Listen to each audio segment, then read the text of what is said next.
All right, let's get to a few things, including the agriculture and water protests that have taken place today.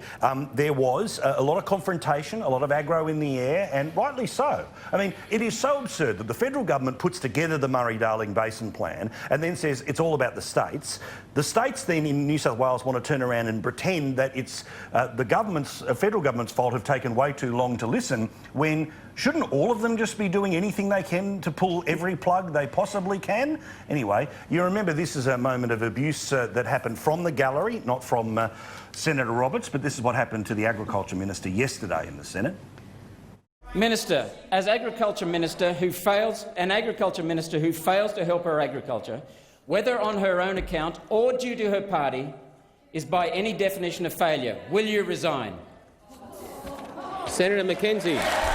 Order. Order in the galleries. Order in the galleries. Please remove that gentleman. Attendance. That's utterly inappropriate behaviour. All right, and today, look, as I said, they didn't give the people what they wanted, but at least they fronted directly to hear, in part, what they had to say, or maybe it was just so we could see them hearing what they had to say after last night's nonsense of statements being put out after secret meetings. Here's Michael McCormack copying it directly from one of those who was protesting today.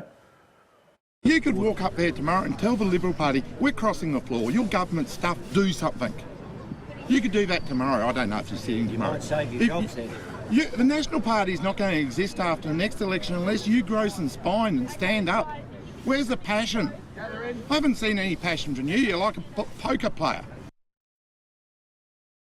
All right, Pauline, they cheered you yesterday. I don't know what happened today, whether you went out for round two, but look, the anger is real, but let's deal with this in a couple of different ways first. What did you think of Michael McCormack at least walking out and looking them in the eye? No, give him credit for that. He did go out there. There is a lot of anger at Bull.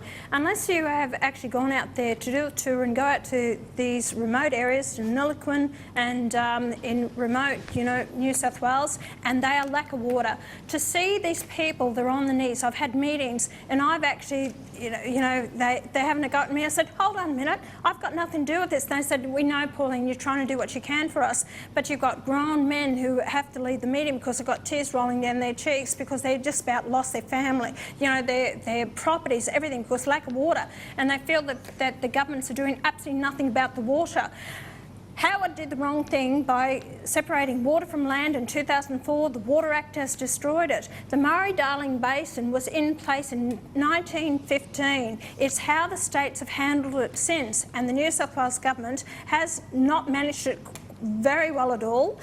South Australia handled it a lot better than what New South Wales did. They haven't put in the infrastructure for the increasing population over the period of time to actually get, the supply of water. The problem is it's been badly managed. And another thing I'll say, Paul, is they have actually allowed foreign ownership of the water.